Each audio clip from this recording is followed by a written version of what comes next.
In this video, I want to talk about my daily driver and workhorse of a camera for the past 2 years now, the Sony A7Rii, and why I still think it's a good choice to buy in 2021.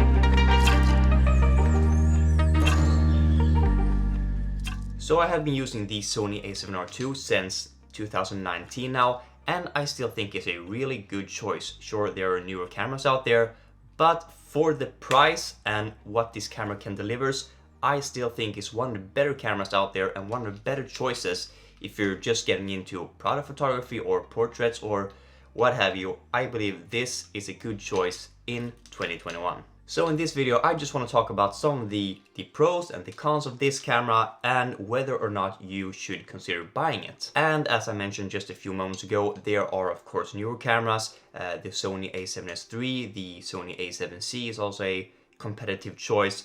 But for the things I do with this camera, I still believe it's one of the best choices you can make to get a full frame, massive 42 megapixel camera that takes just banger photos. So in this video, I just want to look at this camera. I mean, it's almost 7-8 years old now. Is it still worth your time? Is it worth your money?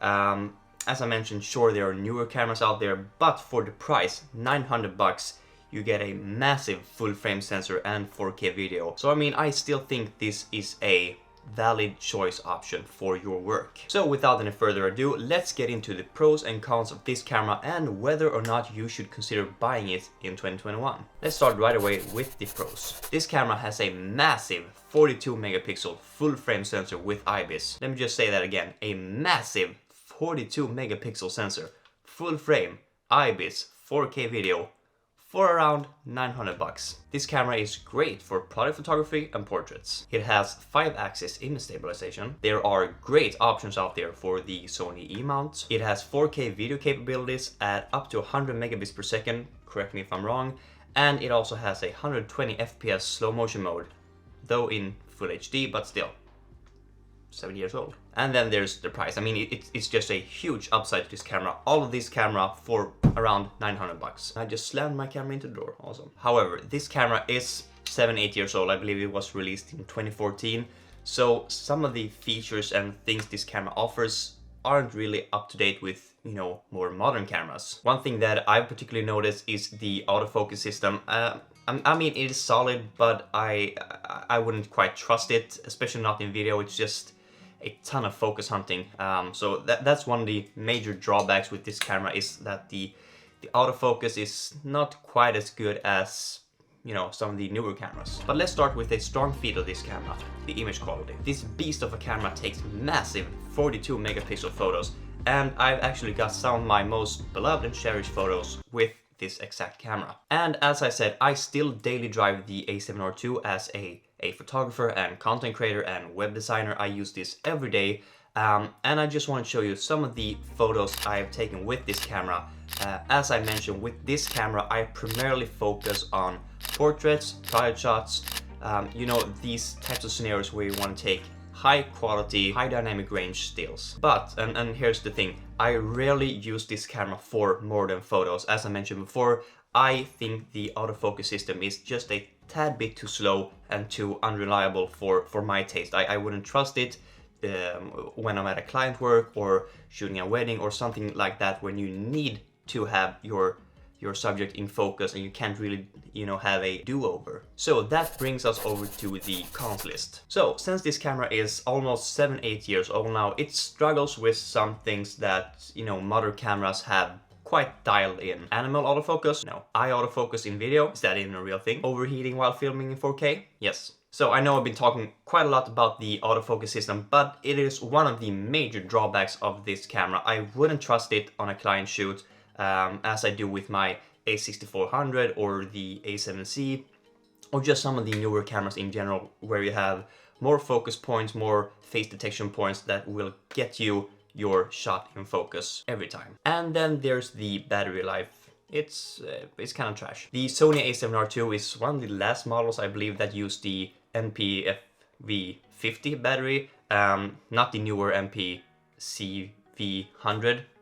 I'll put the text up somewhere. This camera uses the older batteries, these you know, small dinky ones, and I mean, they do the job, but not for very long. However, depending on your case, this might not be a deal breaker. I sure know it's not for me.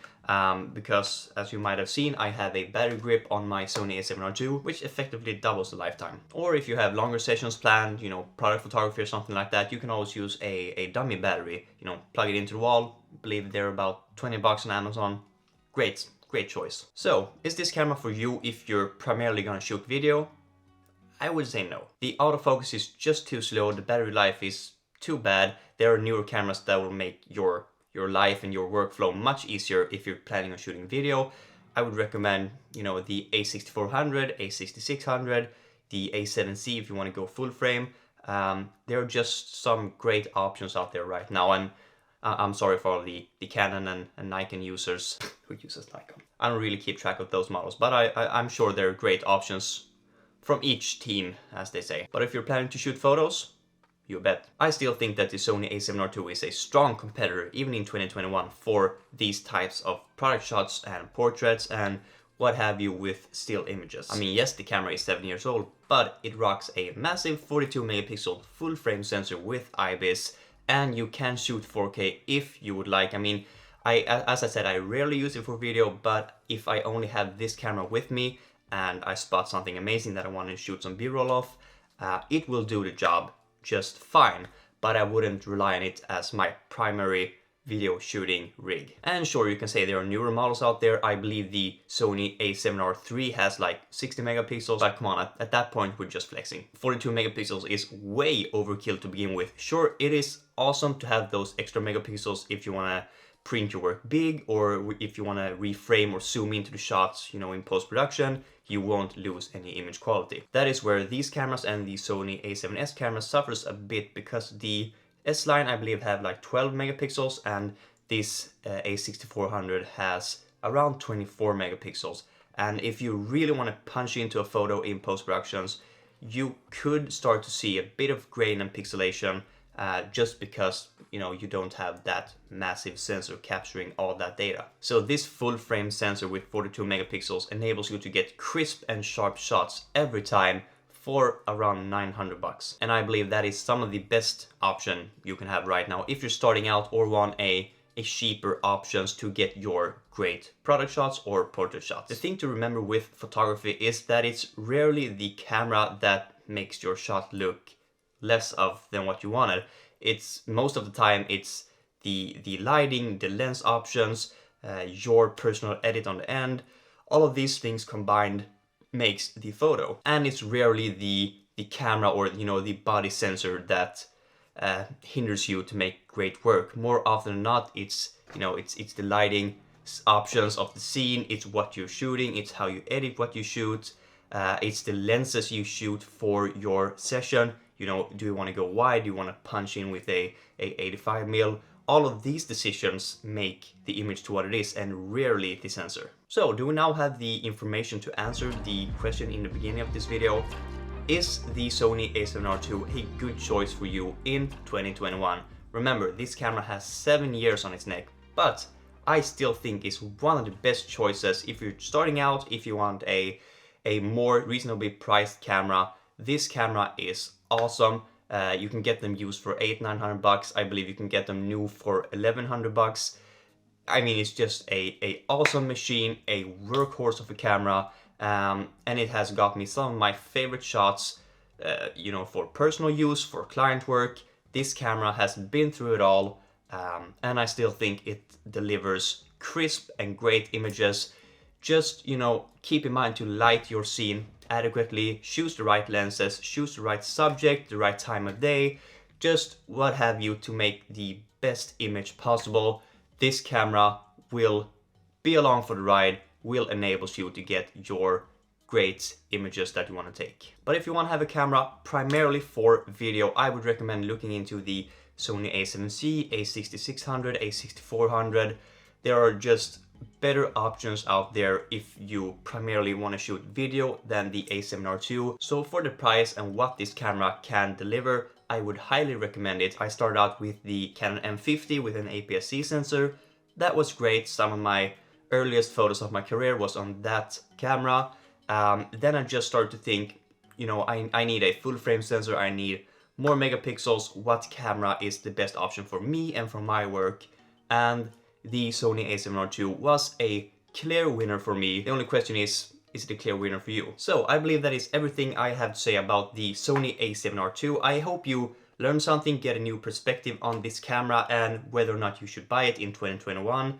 I still think it's a good choice.